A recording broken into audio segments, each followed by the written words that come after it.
The key purpose of today is to talk about the key issues that affect directors, shareholders and their advisors relating to the new Companies Act, which comes into force as of 1 October 2009.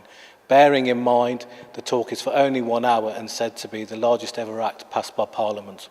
It comprises of 760 pages, 1,300 sections plus 16 schedules.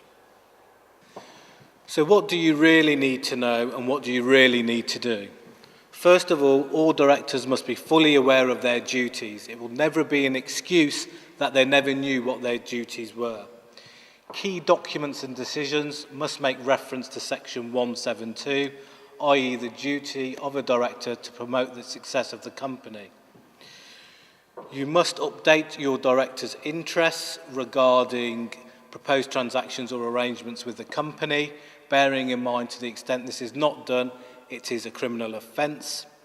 And directors must be aware of their exposed risk to derivative claims whereby a shareholder can make the company enforce their rights for breaches of duty that the director may have had against the company.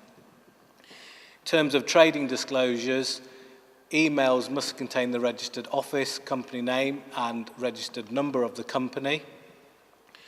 It's also advisable that directors' service addresses are kept not to their home address but to their registered office address. And you need to be aware of the new company's house forms, and ideally you must know that you have to use black ink going forward.